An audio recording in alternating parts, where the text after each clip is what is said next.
The modern primates are descendants of those first mammals, those tiny insectivores that hid in the jungles of Gondwana. Today they have colonized all the continents, and the most adaptable species of all, man, has conquered the entire planet.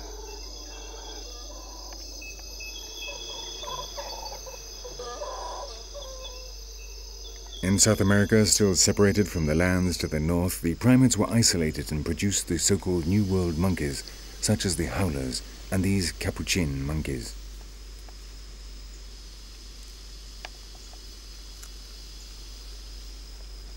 But in Africa and Asia, a group which scientists have called Old World monkeys culminated in the appearance of man and the large modern pongids, the chimpanzees, the African gorillas, and the agile orangutans of Southeast Asia.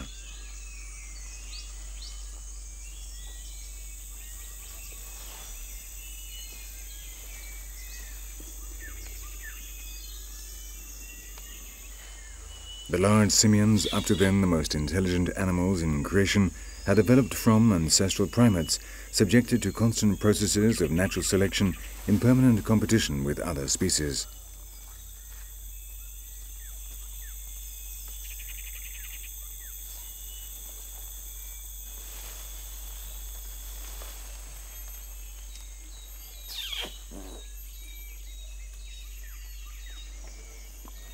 But at a time when mammals had not even begun to develop their incredible capacity for generating new species, Madagascar had separated from Africa and had remained isolated in the Indian Ocean. How then can we explain the existence there of the enigmatic prosimians, which we now call lemurs?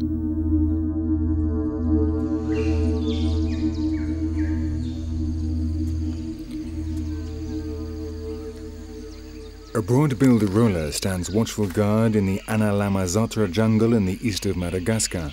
For the birds it was easy to fly to the island, crossing over the Mozambique Channel, but when they arrived they found Madagascar already had other inhabitants, and some of their descendants are those this roller is observing.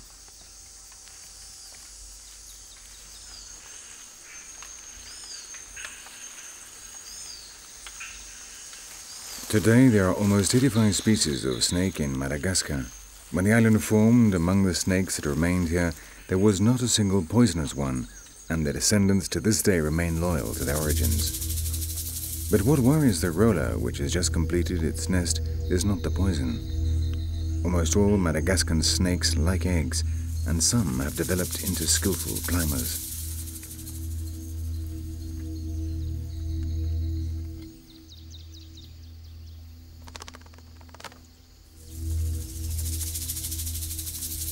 This Ithisiphus, which the locals call the Fandre Fiala, is one of the most agile tree-climbing snakes in the jungles of Madagascar. Despite the thorny bark that surrounds the nest of the roller, the snake climbs up, testing the air with its forked tongue.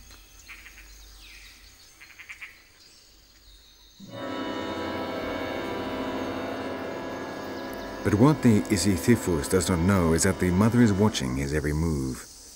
And it is one thing to steal the eggs from a nest, quite another to challenge a broad-billed determined to defend her offspring.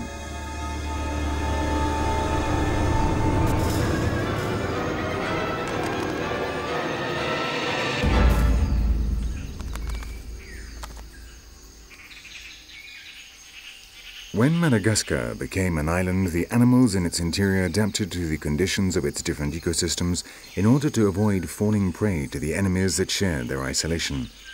And one of the most effective adaptations of all was camouflage.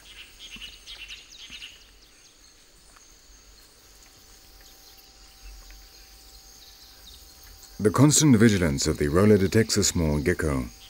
These inoffensive reptiles are one of the groups that chose camouflage. But in the jungles of Madagascar, you need to be constantly on the alert because your enemies, too, may have learned to hide.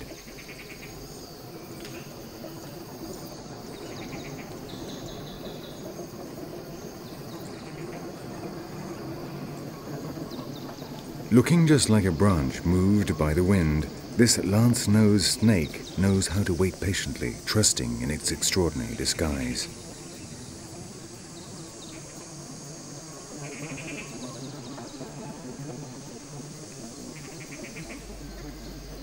Among the dense vegetation, death slowly approaches its prey, advancing slightly, then freezing, again turning into a branch, while the roller, knowing her eggs are safe, is a silent witness to the drama unfolding below.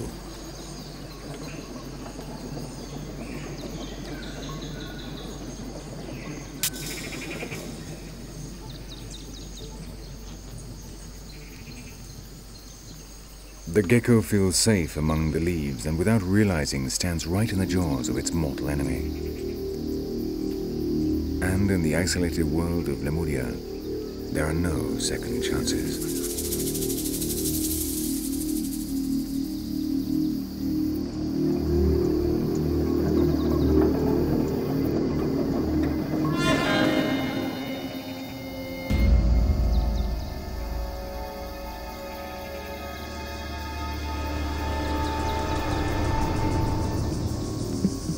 The lance-nosed snake is not poisonous and so cannot rapidly kill its prey, and has to attempt to choke it or swallow it alive.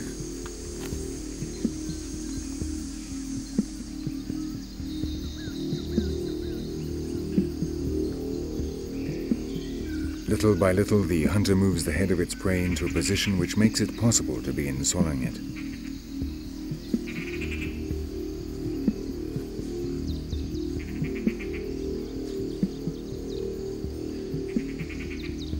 The gecko fights with the last strength of desperation because once its head is inside the snake, it'll be impossible for it to breathe and it'll die. A futile struggle. The lance-nosed snake now holds it firm and is an expert hunter.